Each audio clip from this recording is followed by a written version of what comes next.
두 번째 코너는 진짜 토크라는 주제를 갖고 이야기를 할 텐데요. 이 코너는 이제 세 분이 이야기하고 싶은 키워드를 직접 가져와서 이야기하는 시간입니다. 그러니까 한 주 동안 난 꼭 이 주제를 가지고 팟캐스트에서 이야기를 한번 해보고 싶다. 이거를 본인들이 이제 준비해 오시는 겁니다. 한 분이 준비해 오시면 나머지 분들은 거기에 대해서 질문하고 뭐 이렇게 하면 될 것 같아요. 네.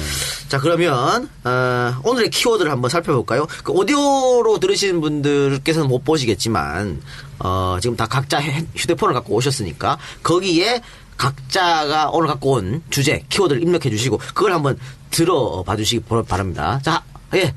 우리 지선 위원님 뭡니까? 블링블링하게 입당 원서라는 키워드고, 김강진은 한교안, 진성준호는 탄저균, 탄저균 중요한 거죠.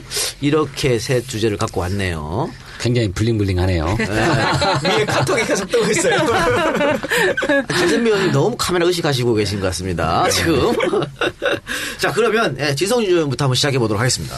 탄저균이라는 키워드를 가지고 오셨는데요. 뭐 다들 아실 겁니다. 얼마 전에 미군 부대에서 탄저균을 이건 뭐 우리 대한민국에 미리 연락하지도 않고 몰래 그것도 이 무서운 탄저균을 택배로 받아가지고 지금 난리 난 사건이 있었는데, 그것 때문에 이제 오늘 주제를 가지고 오신 것이죠. 네, 그렇습니다. 대한민국 어떤 국격의 문제도 있는 것 같아요.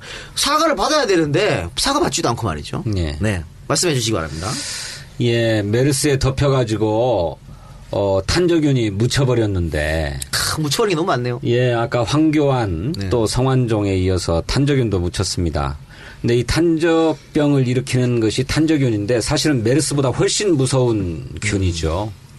치사율이 95%에 이르는 치명적인 것이고 이거는 생물 무기로 세균전에 쓰이는 그런 위험한 물질인데 이것이 미국 연구소에서 미국 군사연구소죠. 미국군의 연구소에서 한국의 오산 기지로 배달이 됐다는 거예요. 그런데 이것은 이렇게 치명적인 위험을 안고 있는 물질이기 때문에 반드시 우리 정부에 신고되었어야 되는데 우리 정부는 까맣게 모르고 있었고 더구나 이것이 사균 상태로 들어왔어야 된다라고 하는 것인데 죽어있는 상태로? 예, 죽어있는 상태로 들어왔어야 된다 하는 건데 살아있을 가능성이 있었다라고 하는 거예요. 그래서 뒤늦게 미국 본국에서 폐기해라라고 하는 지시가 와서 폐기했다고 하는 것인데 여러 가지 의문들이 많이 있습니다. 무엇보다도 이게 우리나라 오산 미군 기지에 배달된 것은 4월 25일이었어요. 그런데 이 오산 기지 연구소에서 이 샘플을 꺼내가지고 동결 건조된 상태로 온 거거든요. 그러니까 비활성화된 상태로 왔다. 국방부의 설명은 사균 상태로 왔다 이런 건데 그게 사균인지 그러니까 완전히 죽어있는 것인지 아니면 생균인데 일시적으로 활성화되지 않은 상태로 만든 것인지 그래서 비활성화된 상태로 온 것인지는 아직 불분명합니다. 그런데 이 샘플을 꺼내가지고 실험을 준비하고 실험을 하려고 했던 것이 5월 21일입니다. 그런데 이렇게 실험 준비를 하고 해동을 한 상태였는데 이 당시에 오산기지의 연구소가 이걸 몰랐느냐 하는 의문점이 풀리지 않고 있는 겁니다.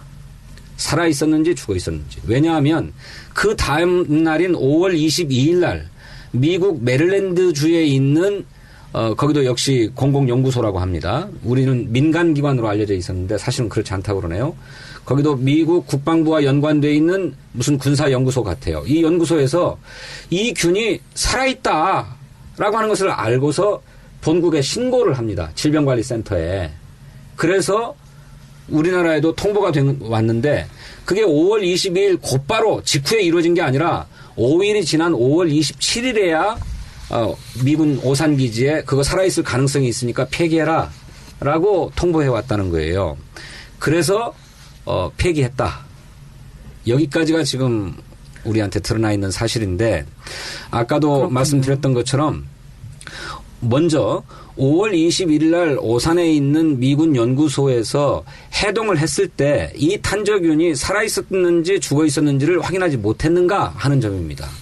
그래서 당시에 이 탄저균에 노출된 요원들이 22명이라고 하는데 이 22명은 탄저균에 감염이 됐는지 안 됐는지 이것도 아직 불분명한 상태죠.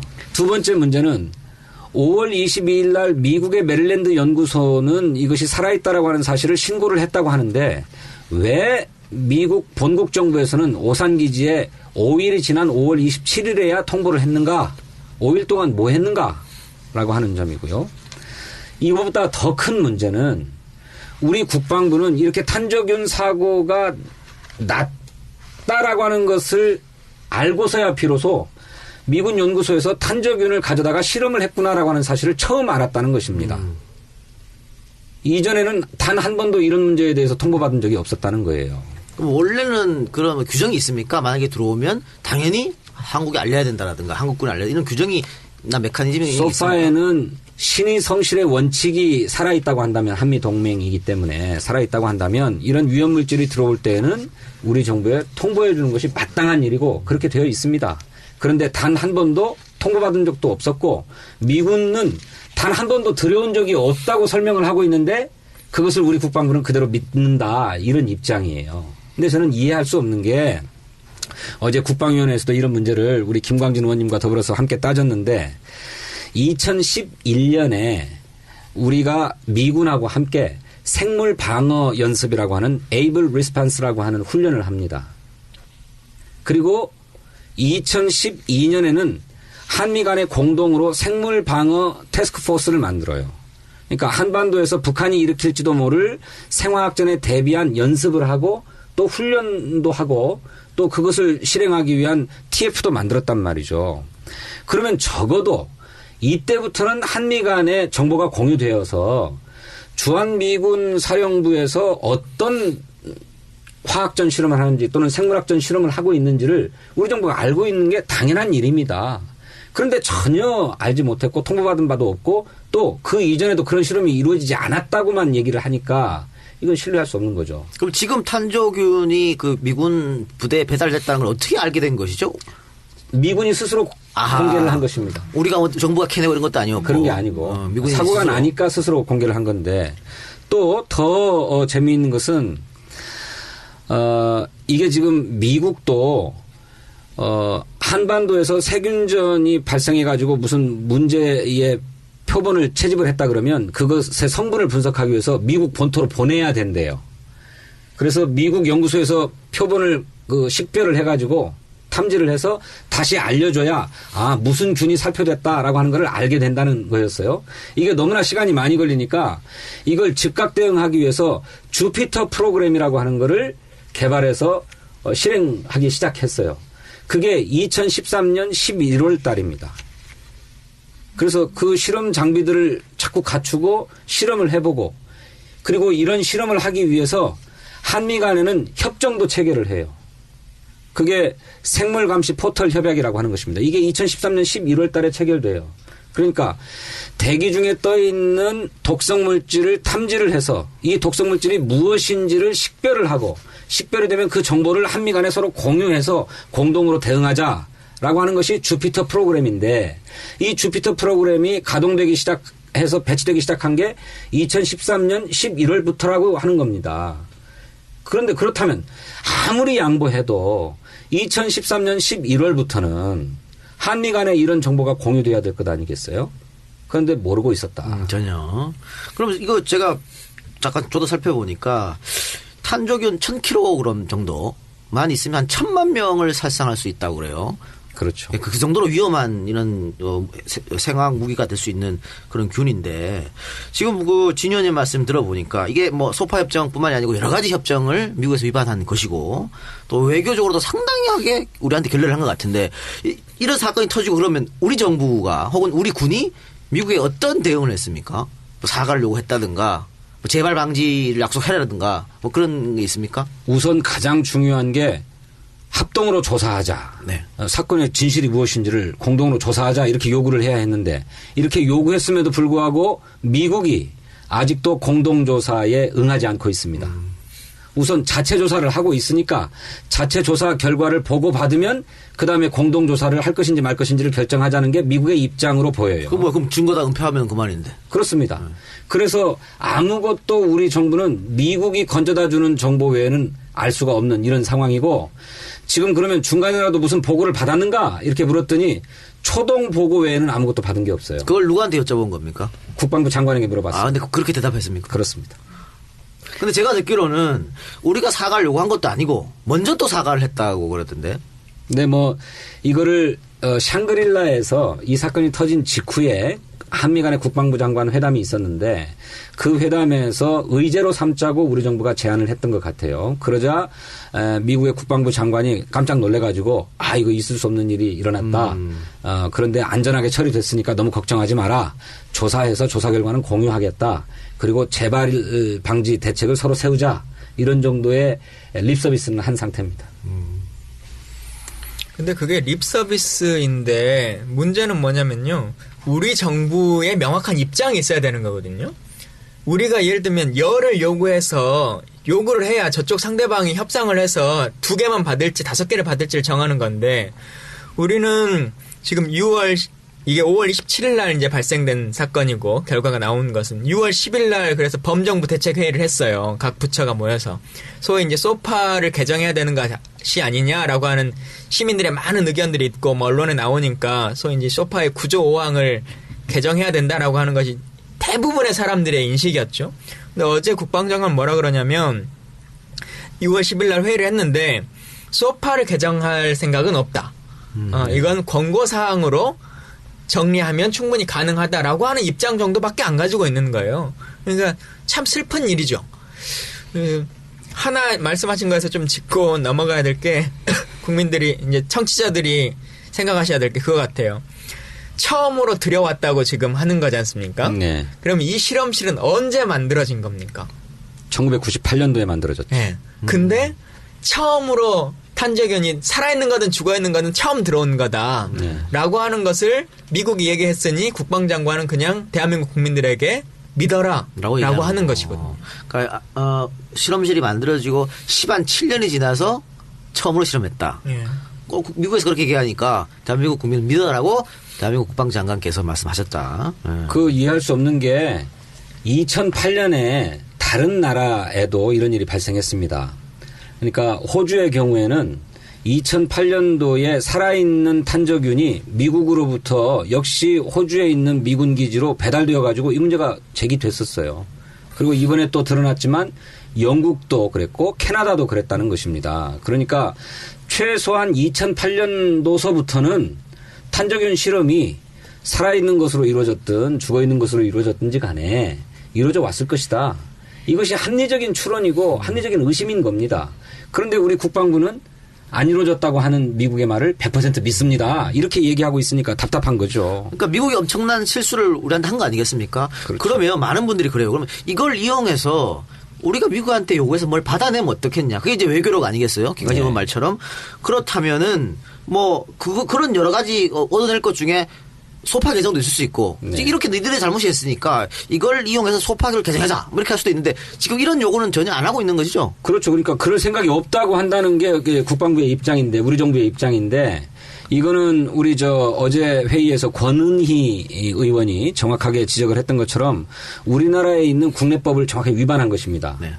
우리나라에도 그 생화학 무기 금지 협정을 우리나라도 가입해 있고 그에 따라서 우리 국내 법을 만들었는데 그게 생화학 무기 금지법이에요. 이 법에 의하면 이런 위험 물질을 우리나라에 들여오려고 하는 사람들은 산업자원부 장관의 승인을 받도록 돼 있습니다. 누구든지.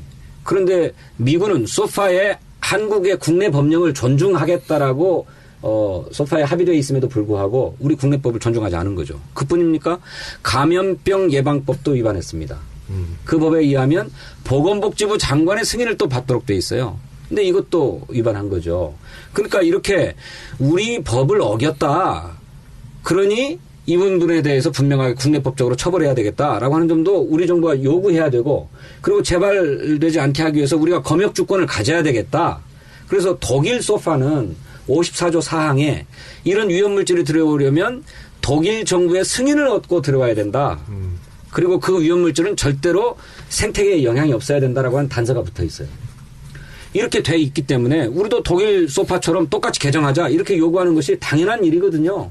근데 우리 정부는 그럴 생각이 없다고 하니까 이게 제대로 된 정부인가. 근데 그거에서 조금 더 다시 원론으로 들어가면 지금도 신고를 안 해주면 모르는 거잖아요. 예를 들면 똑같이 독일 소파처럼 개정한다고 할지라도 자기들이 그게 위험물질이라고 신고를 안 하면 의무가 없는 거예요. 그래서 이제 사실은 많은 사람들이 주장하는 건 소파의 구조 5항은 지금은 저희는 주한미군 기지로 들어가는 것은 세관 신고도 하지 않고 통관 처리도 하지 않거든요. 그래서 이거에 대해서 기본적으로 우리가 먼저 스크린을 해가지고 보내줘야 된다라고 하는 것을 요구하는 거죠. 네, 그렇습니다. 네, 옳은 말씀이고요.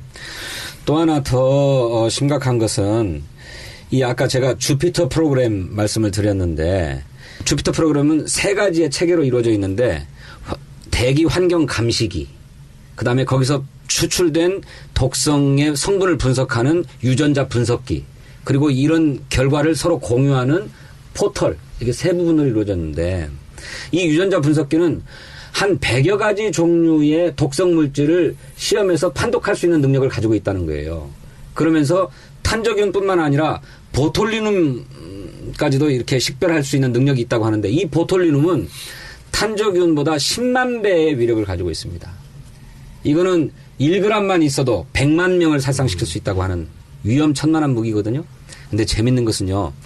이 보톨리눔이 보톡스의 원료라네요. 그래서 이게 보톡스, 이 여성들 왜 주름 없애자고 하는 수술 아닙니까? 이 수술의 원래 이름이 보톨리눔 독소 시술법이래요. 그 어떻게 이런 독약을 가지고서 그런 수술을 하는지 모르겠는데 어쨌든 이 실험도 이루어졌을 가능성이 있다고 하는 것입니다. 가능성은 충분히 그렇습니다. 네. 근데 우리가 그 당에서 받아본 자료에 따르면 아까 의원님께서는 그 뭐 소파의 개정에 뭐 전혀 그럴 가능성이 없다 이렇게 얘기하셨다고 했는데 제가 본 거로는 7월 중에 또 소파 그 정례 회의가 있고 그 과정에서 어쨌든 지금 문제가 되는 그걸 좀 예방할 수 있는 소파의 불균형적인 그 규정을 바로잡는 개정을 통해서 그런 내용들을 협상할 거다. 이렇게 보고 돼 있다고 그러던데요. 협상에 그러니까 저희들은 그렇게 알았어요. 네, 그래서 네. 어저께 이제 김광진 의원님 등이 다 물었는데 네. 소파 자체를 개정할 사안이 아니고 네. 양해 각서 정도를 써서 하면 되겠다. 그놈의 라고 정부는 판단하고 있다 이렇게 얘기하고. 법적 효력도 없는 어제 양해각서. 국방장관의 입장이에요. 저희가 그렇게 추정하는 게 아니라 장관이 스스로 말하기를 소파를 개정할 필요성은 6월 10일 날 범정부 회의에서 생각하지 않았고 권고사항으로 처리할 수 있다고 자기들은 판단한다 이렇게 얘기한 거죠. 어제 국회에서 물어본 어제 거죠. 국회에서 국방장관이 네. 공식적으로 대답한 겁니다. 그래서 그러니까 그런 게 안 너무 된다. 속상한 게 안 된다는 그러니까 얘기 협상이라는 전제가 사실은 뭔가를 주장해도 그것이 받아들여지기 어려운데 네. 국민들이 어떻게 보면 문제를 삼고자 하는 그 지점에서 더 협상안에 가지고 가도 맨날 이렇게 조율하면 모자랄 바네.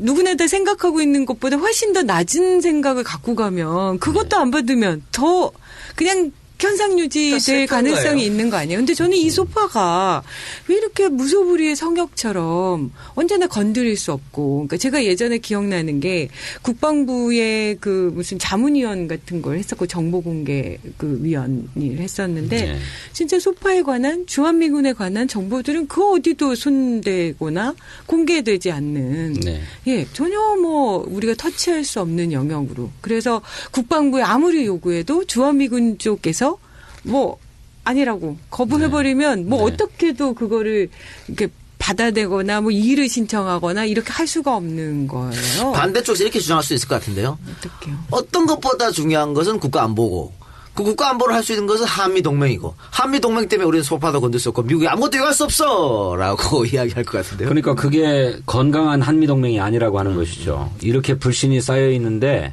어떻게 제대로 된 연합작전이 가능하겠습니까? 이번에 탄저균뿐만 아니고 방위비 분담금도 마찬가지예요. 환경오염도 있잖아요. 환경오염도 마찬가지고. 방위비 분담금은 그동안에 미군이 받아다가 안 쓰고 적립해둔 돈이 천문학적인 거거든요. 이 천문학적인 것을 슬금슬금 써먹기도 했지만 그것을 이용해서 돈놀이도 했어요. 그 돈놀이 내역을 밝혀라 하는데 밝히겠다고 했지만 아직까지 우리 국방부가 미국으로부터 자료를 제출받지 못하고 있어요. 당연히 국회에도 제출되지 않고 있습니다. 방위비 분담금은 누가 내는 겁니까? 우리 국민이 내죠. 아, 우리 국민이 내는 돈 가지고 미국에서 돈놀이까지 했군요. 그렇습니다. 의혹이죠, 아직까지는. 아니면 돈놀이 했습니다. 아, 사실로 인정됐고요. 처음에는 부인했죠. 부인했다가 처음에는 이제는 부인했죠. 증거들이 나오니까 인정을 했는데 그것도 소파에 의하면 이렇게 군사적인 목적의 돈을 가지고 돈놀이는 할 수 없다라고 명확하게 규정되어 있습니다. 상업적 이익을 취할 수 없다 이렇게 돼 있는데도 한 것이죠. 아니, 그러니까 그 돈이 쌓여 있다면은 네. 우리가 다시 해소할 수는 없는 겁니까? 그게 어쨌든 군대 잘 돌아가라고, 한미동맹 잘 되라고, 주한미군에서 돈 필요한 거 쓰라고 우리가 부담한 거죠, 국민 세금으로. 근데 우리 국방부는 우리가 한번 줬는데 어떻게 다시 달라고 그럽니까? 이런 얘기를 하고 있지요. 실제적으로 그렇게 얘기하고 있습니까? 근데 관계는 사실 계속 변화되기 마련이고 그러면 네. 그 관계의 변화를 제도나 또 협상이나 또 협정이나 이런 것에서 계속 재검토해야 되는 거 아닌가요? 물론입니다. 그런데 그게 상식이죠. 그러니까요. 근데 저 이런 생각이 들어요. 지금은 새누리당이 정권을 잡고 있으니까 이런 일이 벌어지고 있는데 그렇다면 정권이 바뀌어서 새정치민주연합이 정권을 잡으면 이런 일이 안 벌어질까? 미국에 서슬기지 않을까라고 생각하시는 국민들도 분명히 계시거든요. 어떻습니까? 정권을 교체하면 이렇게 바꿀 수 있겠습니까? 일거에 이룰 수는 없겠죠. 하지만 명백하게 한미 관계의 건강한 발전을 해치는 독소 조항들은 바꿔가야 된다고 생각합니다. 그것이 더 길게 한미 관계를 돈독하게 이루어나가는 기초가 된다고 생각해요. 이번에도 미국 국방부 장관이 부랴부랴 급하게 사과를 하고 뭐 재발 방지를 약속하고 했던 것은 이것이 행여 반미 감정으로 비화해서 한미 관계가 근본적으로 이렇게 이상이 생길 것인가를 두려워해서 그런 것이거든요. 그러니까 우리도 한미 관계를 돈독하게 가져야 된다라고 하는 원칙이 있는 만큼 그러자면 한미 관계가 수평적이고 호혜적이어야 하는데 굉장히 일방적으로 되어 있다라고 하는 부분은 반드시 손을 대야 되죠. 알겠습니다. 너무 안타깝네요. 하기야 뭐 전시 작전권도 없는 나라인데 뭐 오늘 주제 갖고 온 탄저균 아주 유익한 시간인 것 같습니다. 왜냐하면 그 신문이나 언론에 계속 뭐 탄저균 얘기가 나오는데 이게 얼마나 위험한 건지 이게 왜 문제인지 이런 걸 전혀 많은 분들이 생각 못 하시고 계시거든요. 잘 설명해 주셔서 대단히 감사드립니다. 자, 그러면 진선미 의원이 갖고 온 키워드를 살펴보도록 하겠습니다. 아까 제가 살짝 본 거에 의하면 입당 원서라는 키워드였어요. 입당 원서는 뭡니까 도대체 이거? 새정치민주연합에 많이들 입당해 주세요라고 하는 건가요? 제가 그 키워드의 의미를 좀 생각해 보면, 비례대표 의원이 새롭게 지역에 대한 고민을 하는 과정에서 또, 그 부분만이 아니라 실제로 우리 당이 어떻게 나가야 되는지라는 것에 대한 고민의 지점이 그 안에 다 담겨 있다. 저는 그런 생각이 들더라고요. 네. 그러니까 실제로 입당 원서라는 게 결국은 우리 당이 누군가에게 선택을 받아서 우리 당의 생각과 뭐 비전을 공유하는 그런 사람들이 함께 모이는 어떤 그 첫 시작인 거잖아요. 그리고 저에게는 지금 제가 강동갑에서 새로 지역을 이렇게 고민하면서 하는 그 과정에서 생각해 보면 저한테는 완전히 밀린 숙제 같은 느낌? 많이 모아서 사람들에게 뭔가 세력을 확장해서, 그걸 통해서 사람들에게 어떤, 변화를 추구하고 또 힘을 모아가지고 새로운 주장들을 해야 되는데 이게 진짜 쉽지가 않아요. 그래서 지금 혹시 네. 새정치민주연합의 권리당원이 몇만 명쯤 되나요? 권리당원 수에 대해서는 굉장히 다양한. 무슨 말씀인지 네, 잘 알겠습니다. 들쭉날쭉한데. 들쭉날쭉하죠. 그러니까 우리는 네. 권리를 행사할 때마다 권리당원의 자격을 늘 새롭게 규정해 왔죠. 그렇죠. 뭐 6개월 전 입당, 3번 이상 당비 납부, 뭐 어떤 때는 뭐 3개월 전 입당, 뭐 이런 여러 가지 조건들이 있었는데 대략 한 7만 명, 17만 명 정도 된다고. 근데 많은 숫자가 이제 호남 쪽에 기울어 있는 거죠 지금. 네, 그렇습니다. 그리고 예전 김대중 전 대통령 시절부터 이 민주당을 지지하셨던 분들도 지금 계속 와 있고. 그래서 한쪽에서는 당원들도 너무 노쇠한 것 아니냐. 그래서 젊은 피를 좀 수혈해야 된다. 젊은 당원들. 이런 주장들이 많이 있어서 아마 진선미 의원님께서 오늘 이걸 갖고 온 것 같아요. 그죠? 네, 그렇죠. 그러니까 실제로 노무현 대통령이 2002년에 그 광주에서 그 연설하셨을 때 정치가 더럽다고 욕만 하지 말고 입당해서 돈 내시고 민주당을 접수하십시오. 당을 바꿔주십시오. 이렇게 그 연설을 하셨다고 해요. 근데 실제로 이제 지금 우리 그 당의 현실이 생각해 보면 계속 혁신만이 당의 살 길이다. 그리고 당원의 목소리를 들어야 한다라고 얘기하고 있는데 과연 그러면 그 당원들이 어떤 분들이 우리 당에 입당을 해서 목소리를 내고 있는가. 그러니까 실제로 어떻게 보면 제가 호소하려고 이 얘기를 시작하는 것 같기도 해요. 그러니까 지금 우리 당에게 끊임없이 변화를 요구하고 혁신을 주장하고 계시는 그 분들이 과연 우리에게 정말 함께 힘을 보태서 당을 변화시켜 주는데 어떤 역할을 하고 계신가라는 부분이요.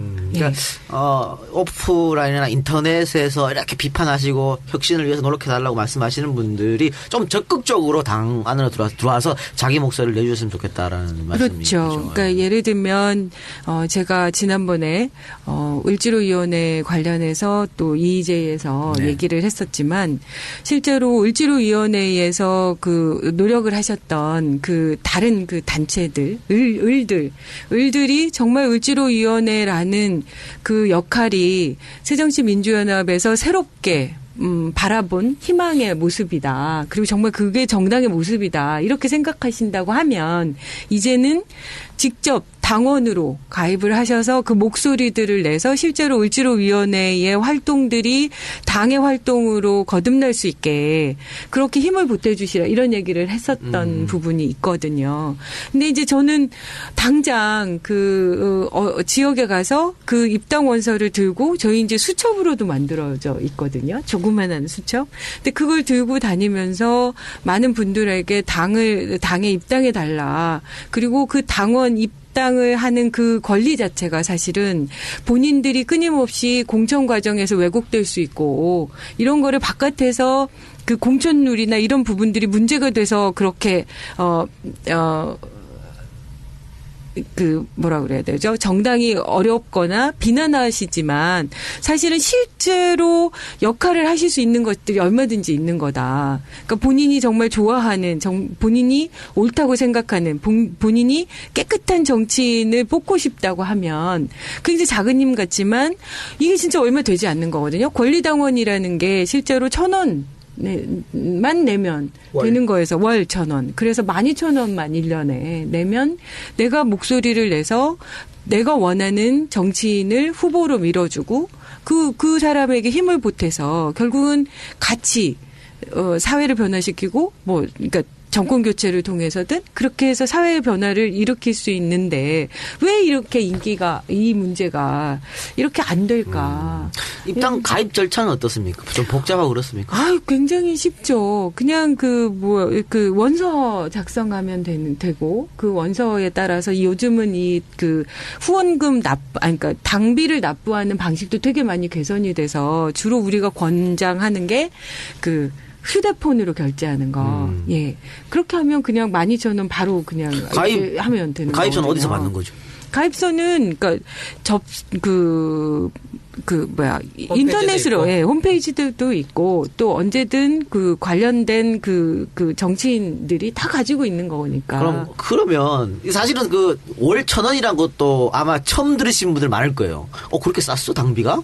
이렇게 생각하시면 많을 텐데 당비도 문제지만 또 하나가 조금 입당 절차가 까다롭지 않아요. 요즘은 굉장히 귀찮아하시거든요. 어디 홈페이지 가서 양식 다운받아서 그거를 팩스로 다시 보내고 너무 싫어하세요. 왜냐하면 요즘에 휴대폰 하나 켜서 앱 하나 다운받으면 바로바로 다 되는 세상인데 그러니까 지금 그게 지금 안 되는 거죠. 아직 앱을 개발해서 당원을 받는다거나 온라인으로 그냥 클릭 몇 번에 당원이 된다든가. 그러니까 지금 그건 안 되는 상태죠. 그런 시스템. 예, 그렇게 안 돼 있습니다. 네. 그럼 그런 시스템을 조금 당에 요청을 해서. 구축 중인 것 같아요. 온라인 정당을 하면서 구축 중인 걸로. 그러니까 말로만 온라인 정당 하면 뭐 하냐고. 새누리보다는 이런 거에서 앞서 나가야 되는 거 아니겠습니까? 그런데 그런 어떤 기술적 장치들이 입당을 막는 근본적인 이유라기보다 여러 가지 이유들이 있습니다만 저는 우리 당원들의 일상적인 정당 활동이 없다고 하는데 더 큰 문제가 있다고 생각해요.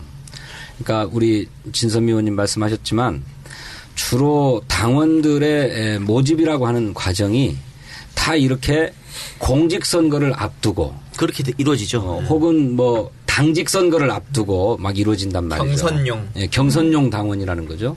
그래서 경선이 끝나고 나면 평상시에는 당원들에게 아무런 권리가 주어져 있지를 않아요. 그 일상적 정당 활동이 없는 거죠. 근데 제가 아까 우리 원로 당원들은 김대중의 연설을 한번 듣고 와서 지역사회에 전파하는 그런 역할들을 했었다. 그런 가운데서 자부심을 가졌고 그분들은 정당 활동을 넘어서 민주화 투쟁이까지도 했다. 이런 말씀 제가 드렸는데 우리는 지금 그런 시대는 아니잖아요.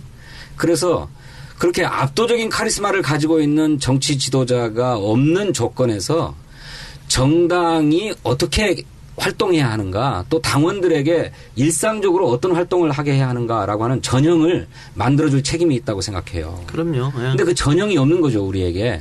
제가 왜 이 얘기를 이렇게 아까도 하고 지금도 드리냐면 저 지역위원장 경선 과정에서 그 점을 아주 힘주어서 강조를 했어요.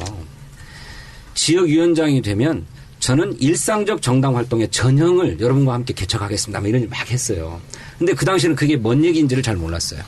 그런데 제가 이제 사무실을 북카페로 만들고 그 북카페를 통해서 뭐 목민관 학교라고 하는 당원들의 정치 학교도 개설을 하고 또 한편에서는 협동조합, 당원 협동조합을 만들어서 일상적 정당 활동을 만들자라고 하는 얘기를 해가면서 기존의 사고지역위원회였던 강서울의 당원들이 이제 조금씩 신명나해요.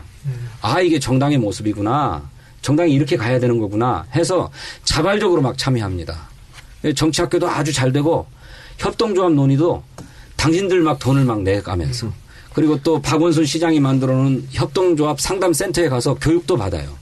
강사를 불러다가 초청 강연도 하고 또 일찍이 그런 모델들이 있는 사회에서 민간 영역에서의 협동조합 또 구경도 갑니다.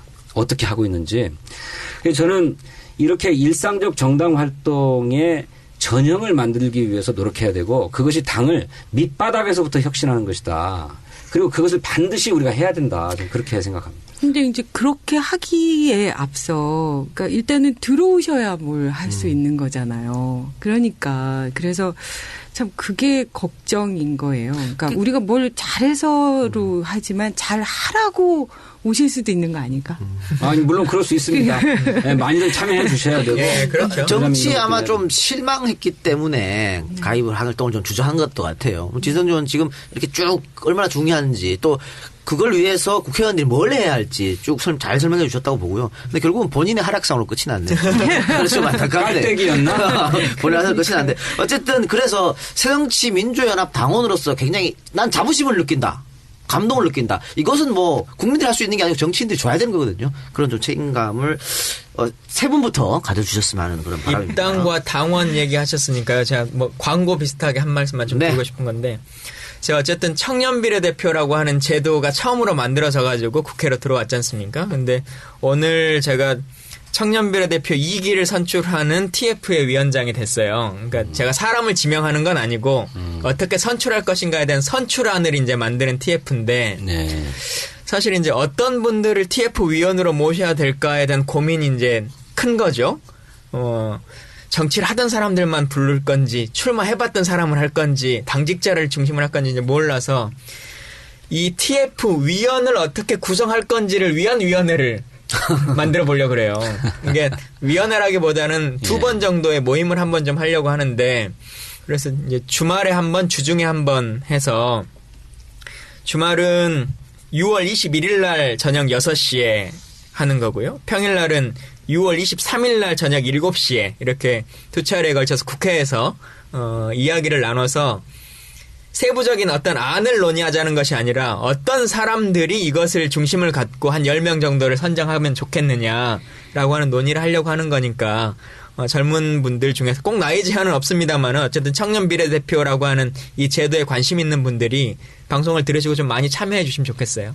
청년 비례대표 얘기가 나왔으니까 뭐 김광진 의원님하고 이제 장하나 의원님 이렇게 뭐 청년 비례대표로 선택된 거 아닙니까? 그래서 국회의원 의정 활동 열심히 하고 계시는데 당내 평가는 어떻습니까?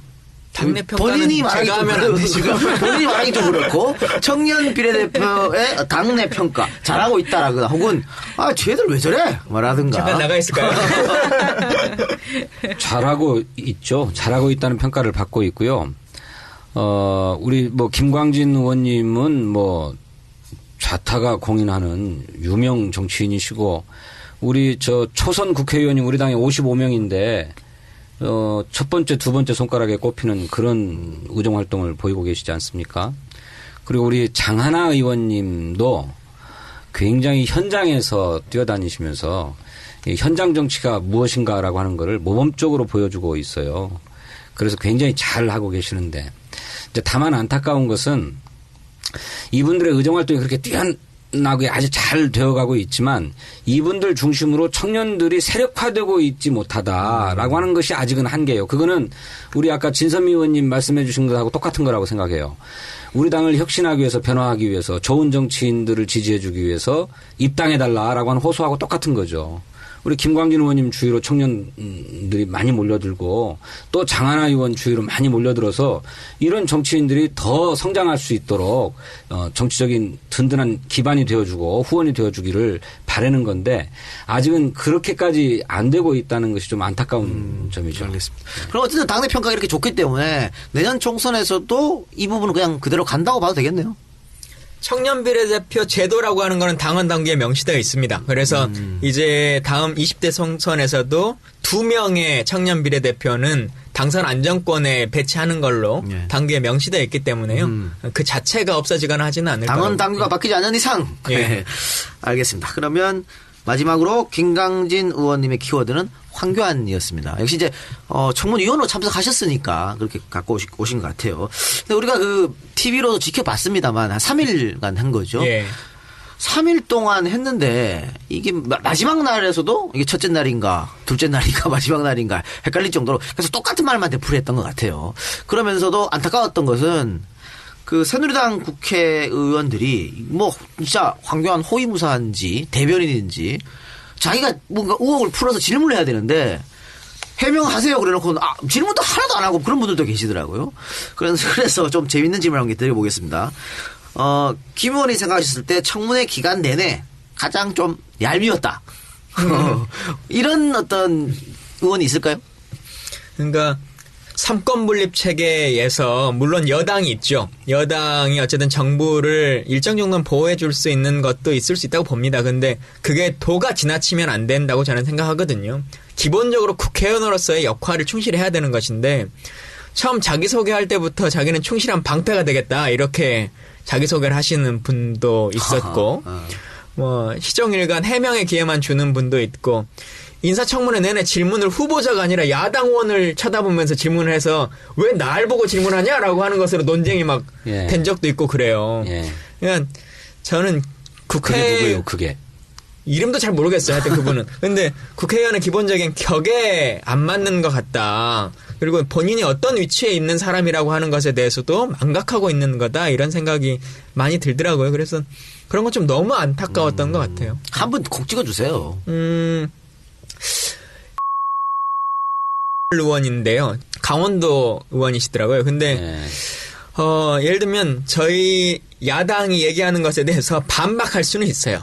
대신 해명해 줄 수도 있어요. 근데 질의를 A라는 걸 가지고 질문했는데 계속 예를 들면 똑같은 판례를 들고 B라는 얘기를 계속 하면서 이제 다 해명이 됐죠? 막 이런 식으로 가는 거예요. 네. 전혀 질문의 의도와 맥락을 파악하지 않고 자기가 처음에 준비해 왔고 병무청이 이렇게 말해주세요라고 했던 것만 주구장창 그냥 얘기하는 거예요. 무슨 말씀을 하고 있는 건지는 알까? 이런 생각이 너무 들면서 그냥 병적기록부 그걸 가지고 이제 말씀하시는 건데 저분이 저 병적기록부를 가지고 제가 질문했던 의도가 뭔지를 알고 물어보시는 걸 저 해명이라고 저걸 하시는 걸까? 참 안타깝더라고요. 해명도 논리가 있어야 되는데. 네, 그리고 A라는 걸 질문했으면 반박을 A에 대해서 해야 되는데 계속 똑같은 판 내리니까 그냥 B 얘기만 하는 거예요. 그리고는 이젠 다 병역은 해결이 됐죠. 이렇게 하는 거죠. 예. 늘 그런 사람이 있어요. 우리 이완구 청문회 때는 새누리당의 의원이 그렇게 그런 짓을 했어요. 네. 아이고 정말. 근데 칭찬할 의원 한 분, 네. 의원이라고 한 분이 계시더라고요. 그래요? 예.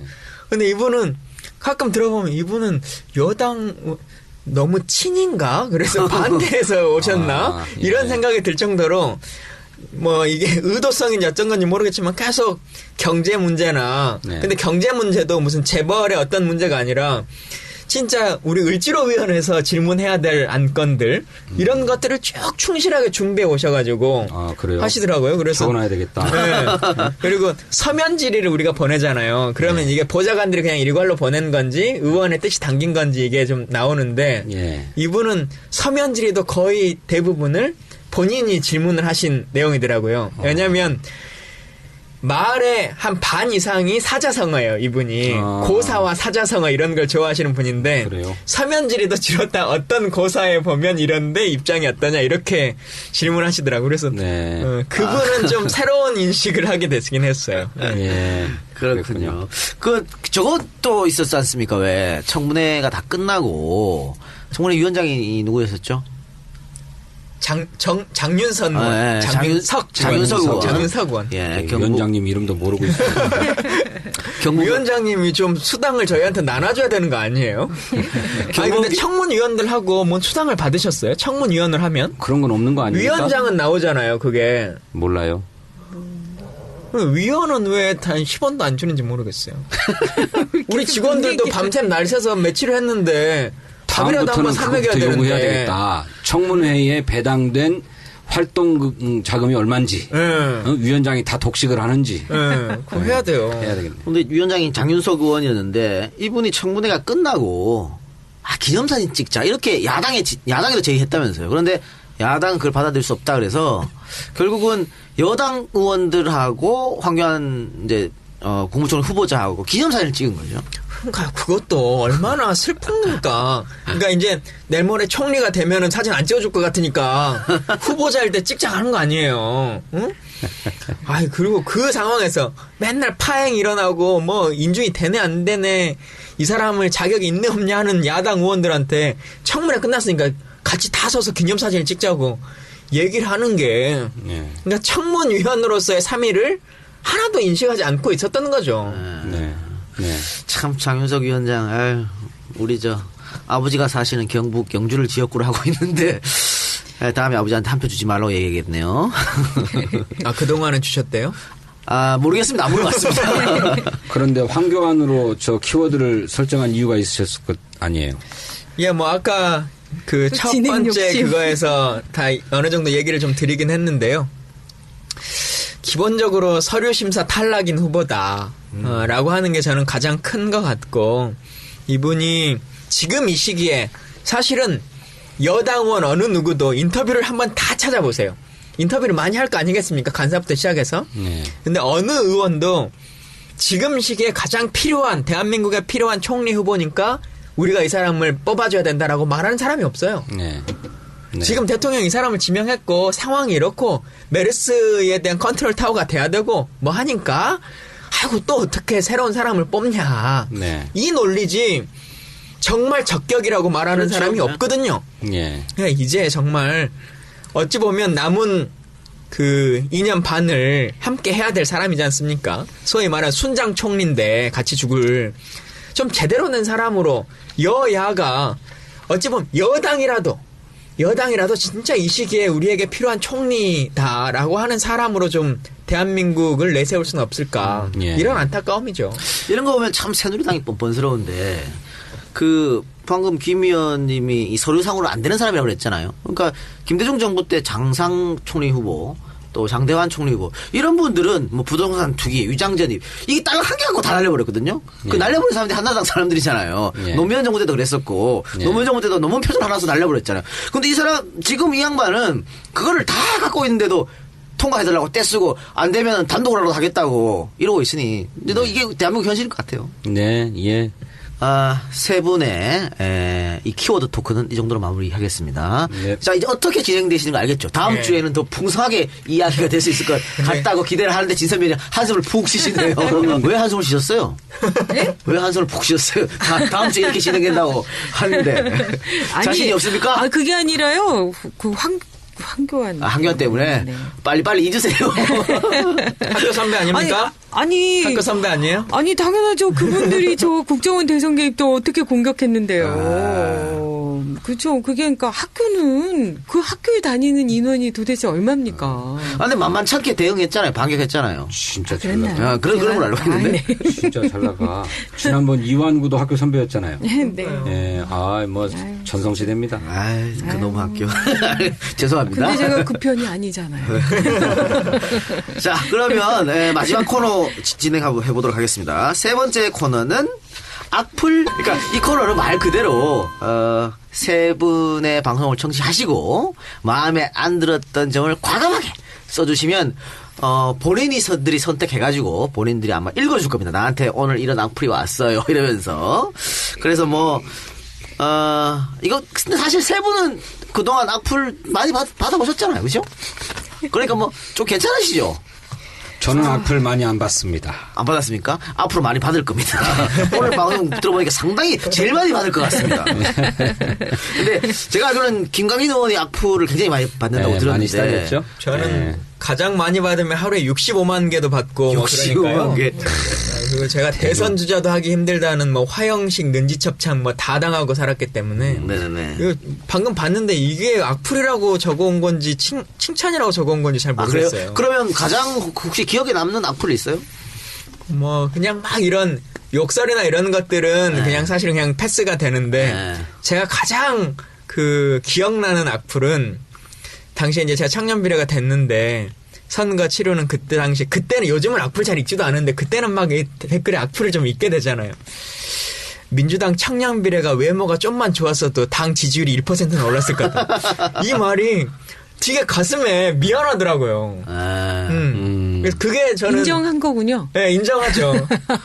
그래서 그게 제일 그렇게 말하니까 또 괜히 내가 그냥. 그게 제일 가슴이 아팠습니까? 네, 저도 좀 잘생기고 싶은데. 어떻게 보톡스라도 맞아보세요. 아까 얘기한 것처럼. 근데 진성준 의원님이 악플을 많이 안 받았다라고 하면 그건 네. 반성해야 되는 거 아니에요? 지난 3년을 돌아보면 예.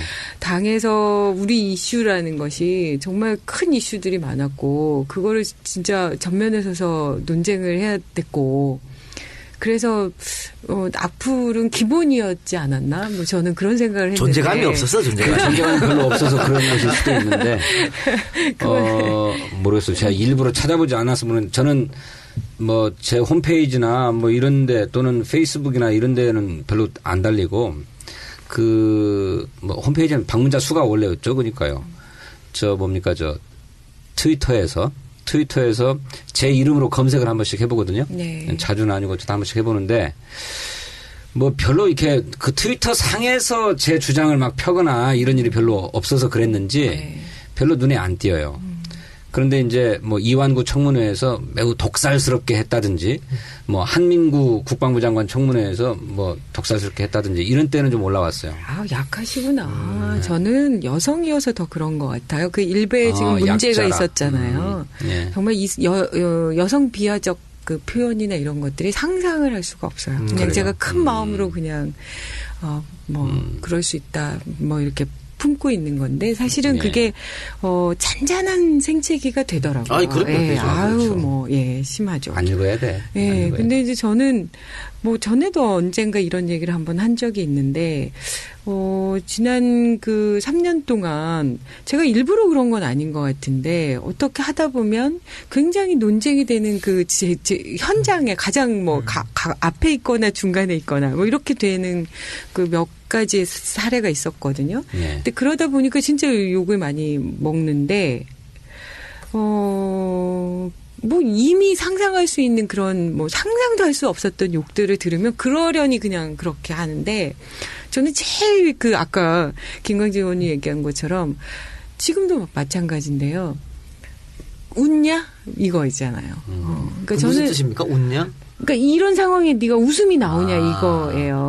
예. 아무런 뭐 사전 이야기도 없고 그냥 딸랑 그것만. 네네. 그러니까 계속 그러니까 그 얘기들이 그 막 엄청난 욕들을 보면서도 이렇게 그냥 담담하게 애써 이렇게 지나가려고 하는데 그건 갑자기 막 송곳이 되는 거예요. 왜냐하면 것 같기도 하고. 네, 그게 우리 왜냐하면 지지자 쪽에서 나오는 거예요. 몰라요. 그건 모르죠. 몰라요. 알 수 없죠. 근데 이제 그게 어떤 저한테 왜 그렇게 이제 송곳이었을까 이렇게 생각해 보면 사실은 제가 굉장히 어려운 국면들마다 이렇게 회복하고 하는 게 저한테 진짜 웃음이거든요. 그러니까 그 웃음이라는 것에는 모든 게 담겨 있는 거잖아요. 희노애락이 전 다 담겨 있다고 생각하고 제가 그러니까 예를 들면 중3 때 아버지가 돌아가셨을 때 가장 그 슬픔이 저의 표현이었다고 생각하면 저희 아버지가 어릴 때 지금으로 하면은 제가 요즘 이렇게 자꾸 단어들이 생각이 안 나는데 와사비가 저희 때는 굉장히 많지 않잖아요. 애기 한 초등학교 때. 고추냉이. 저희 죄송합니다. 우리 아버지가 그 쌈을 술을 얼큰하게 한 잔 드시고 오셔가지고 상치에다가 그 고추냉이를 어디서 이렇게 얻어 오셔갖고 그걸 이렇게 딱 넣어갖고 이렇게 입에다 넣어주셨거든요.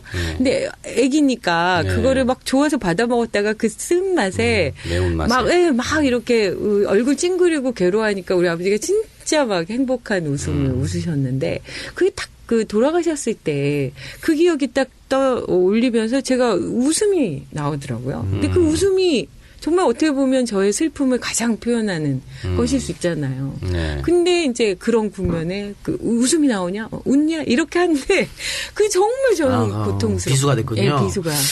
이 말씀하시고 팟빵 댓글에 바로 웃냐가 달릴 것 같긴 합니다. 웃냐 때로 달린다. 네, 그럴 것 같긴 하는데 뭐 웃냐 곱하기 100 달릴 것 같습니다. 그러면 견뎌내야 되나요? 그 악플에 가장 우리 덤덤하신 김강진 의원부터 본인 악플을 소개해 주시기 바랍니다. 예. 아까 이거는 악플도 아니다고 말씀하셨는데 이게 왜 그러냐면요. 그냥 오늘 제작진에서 우리는 첫 시간이기 때문에 악플이 없어요 아직까지. 그래서 그 새정치민주연합 공식 홈페이지에서 갖고 온 악플입니다. 그래서 그렇게 수위가 높진 않을 수도 있는데 일단 본인이 소개해 주시죠. 예. 근데 이건 이상해요. 한번 들어보세요. 김광진 의원님, 정청래 의원이 징계를 받아야 되는 이유가 뭡니까? 징계를 받을 짓을 했다고 생각하십니까? 그에게 혹시 적개심이 있습니까? 아니면 경쟁의식? 이렇게 했는데요. 이건 악플도 사실관계가 맞아야 되는 거거든요. 제가 정청래 의원 탄원 서명해줬던 사람인데다가 그 대표적으로 그 서명 전에 먼저 페이스북에 공개돼가지고 그 소위 비노라고 하는 의원께 가서 야 너는 서명하려면 서명만 하지 뭐 페이스북까지 올렸냐라고 해서 소리도 듣고 다 했는데 저한테 이렇게 하시는 건 사실관계가 틀리다. 그래서 이건 악플이라고 보기 어렵다. 정청래 막말보다 김강진 막말이 더 심하다는 뜻 아닐까요 혹시? 그 김광진과 진성준을 헷갈린 사람이 그런 얘기를 한 게 아닐까? 김광진 의원님 뒷모습을 진성준이라고 실은 왜 기사가 있었잖아요. 사진 기자가. 본회의장에서. 제가 이번에 청문회 할 때는 김광림 의원으로 김광림 위원장이 있지 않습니까? 예. 저희 정보위원인데 정보위원장이신데 김광림 의원으로 나오기도 하고 더 웃긴 건 그거잖아요. 은수미 의원이 청문회를 하고 있는데 기사 제목 질문하는 장하나 의원 이렇게 나오는 거. 혹시 하나 더 있지 않았나요? 예. 연예인 흉내내는 정치인 김광진 의원. 청년 문제는 외면하고 인터뷰나 하면서 인지도만 올리려고 한다. 정치인이면 광화문에서 시민들과 같이 투쟁할 게 아니라 캡사이신 대포 못 쏘게 담당 경찰들한테 압력이라도 넣는 게 먼저다. 연예인병 걸렸어 연예인병 이렇게. 연예인 병이 좀 걸려봤으면 좋겠어요. 일단 좀 못생긴 데다가 별로 인기가 그렇게 많지는 않아가지고. 그래도 배우 하고 싶다고 그러지 않았어요? 전 꿈이에요. 네, 원래 배우가 꿈이고 단편 영화도 제가 3편이나 출연했다니까요. 이거 나온다. 아니, 주연, 그러니까 한 편은 주연이었어요. 인정하라고. 아주 단편. 네, 근데 그래요? 저는 이제 캡사이신을 못 쓰게 하는 경찰들한테 압력을 넣을 수 있는 힘은 사실은 안행 의원이 아니라 여기 진선미 의원님이 압력을 여실 것 같고 별로 큰 힘은 안 되죠 경찰들한테. 근데 다만 현장에 나가면 어쨌든 이런저런 조율을 해줄 수 있는 일들을 하니까 그건 좀 하는 것 같고요. 그래도 가급적 현장에 많이 나가려고 노력하는 편입니다. 근데 제가 아직 좀 정치인이 덜 됐다고 판단해야 될까 어쩔지 모르겠는데 아마 여기 계신 분도 비슷할 것 같은데요. 세 분 성향이. 저쪽에 가면 사진을 찍힐 것 같은 걸 누구든지 알 수 있어요. 저기서 딱 뭘 해야 사진을 찍힐 것 같아. 근데 왠지 그 길은 못 가겠는 거예요. 아직 멀었어? 네. 아직 멀었군요. 근데 그런 거 혹시 있습니까? 군중들 사이에 그래도 그 현직 국회의원이 있으면 경찰이 함부로 할 수 없다는. 그건 있죠. 그건 명확하게 있죠. 그럼 많이 나가셔야겠네요. 그래서 자, 다음 진성준 의원님. 예, 저는 진성준 의원 어찌 당신의 군복무에 대하여 대답이 없는지요. 어디서 보니까 이병 제대이던데 오호. 남 병역 탓하기 전에 자기의 군복무 문제 먼저 밝혀주시길 이렇게 올리셨네요. 지금 국방위원 소속 아닙니까? 예, 저 국방위원회. 그러면 이게 아주 날카로운 질문일 수도 있겠는데요. 자, 본인의 어떤 병역에 대해서 밝혀주시죠. 그러면. 이거 아마 이완구 청문회 때나 이렇게 올라온 것 같아요. 예. 그런데 예, 저는 이병 제대가 맞습니다. 이병 제대가 맞는데 2등병으로 계급이 강등되어서 불명예 제대를 하게 된 것입니다. 의가사 제대라든가 이런 건 아니고요. 저는 군 복무 중에 군 보안대에 검거되어서 군사재판을 받고 3년 6개월을 복역을 했어요. 그러고 전역 처리되면서 이병 제대가 된 건데 원래 정상적으로 제대를 했다고 하면 제가 상병이 되어야 하는데 방위병이었거든요. 상병이 되어야 하는데 불명예 제대가 되어서 이병이 됐습니다. 이제 제가 이 군에서 검거됐던 일이 나중에 저 민주화 운동으로 다 인정을 받았어요. 그래서 명예회복 조치로 제가 요구한 게 뭐 돈을 달라 뭐 이런 게 아니고 계급을 회복시켜달라라고 하는 거였어요. 그런데 민주화 운동으로 부당하게 옥살이를 했다라고 하는 것을 다 정부가 인정했음에도 불구하고 그때가 김대중 정부 시절이었어요. 그런데 그 당시에도 국방부는 계급을 회복시켜주지 않았습니다. 그게 지금까지 남아 있는 겁니까? 예, 그래서 이병 제대로 되어 그래서 오늘 그 법안 심의에 법안이 올라왔었군요. 영창 갔을 때 무혐의 되면 그것에 대해서 다시 정리해달라라고 꼭 하는. 그래서만은 아니고, 예. 네, 저 이제 영창 생활도 했죠. 그러면 영창 처분을 받아서가 아니고 나는 이제 검거되어가지고 영창에 유치되어 있었을 테니까. 근데 영창 생활하는 사유는 민주화 운동 때문에 그러신 군복무 기간 중에. 네, 그렇습니다. 그렇다면 뭐 떳떳하시네요, 뭐. 예, 뭐 저는 그래서 이 문제에 있어서만큼은 뭐 떳떳하고요. 사실 그 육군교도소에서까지 복역했던 기간을 다 합치면 병장 계급을 달고 그렇네요. 예, 제대를 했어야 되죠. 어쨌든 방위 출신이라는 거. 근데 저 육군 현역 나왔는데 저는 얘기할 수 있는 거 아닙니까? 그렇습니다. 방위도 말이죠. 전투방이라고. 꼭 이제 그 방위가 꼭 이런 말 나와. 전투방이라고. 저는 육군병장 상근. 제가 저 상근이야. 내가 최고다. 26개월 만기제네. 제가 언젠가 전투방위에 대해서 제 키워드를 가지고 나와서 제가 설명을 해드릴게요. 알겠습니다. 좋다. 남자분들은 재밌겠네요. 보면 뭐 군대 얘기만 한다더니. 네, 국방위원회라서. 둘 다 국방이 4년차야. 자, 진섭이 의원님. 예.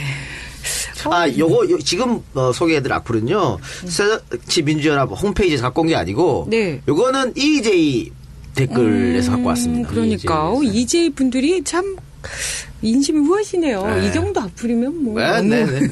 저번에 한번 읽겠습니다. 출연하실 때. 네. 진선미 의원 징징거리는 거 정말 듣기 싫네. 문야랑 비슷한 거. 이제 지난번 방송에서도 느낀 것이지만 결국 열심히 하는데 안 알아줘서 서운하다는 말만 반복하는 듯 정신 좀 차리셨으면 좋겠네. 뒤도 똑같아요. 같이 읽을게요. 두 번째. 진선미는 현장에서만 활동하고 언론에는 나오지 말아라. 우리는 열심히 하는데 안 된다. 이런 헛소리나 하고. 제발 언론에는 나오지 말고 현장에서 열심히 가서 활동하세요.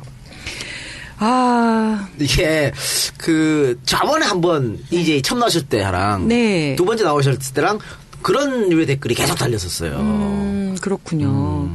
그러니까 저는 이 얘기를 그분들이 하지만 그렇게 댓글이 달린 와중에서도 좀 다르게 생각해 봐야겠다라는 분들도 계시잖아요. 당연히 계시죠. 당연히 계시죠. 그러니까 저는 그 한 분이라도 다른 생각을 해 주셨으면 좋겠어요. 제가 징징거린 거 맞는데 징징거린 이유가 저를 위해서가 아니고 을지로위원회를 하려고 하면 결국 을지로위원회에 힘이 실리려면 의원들 몇 면이 협상력이 강해야 되잖아요.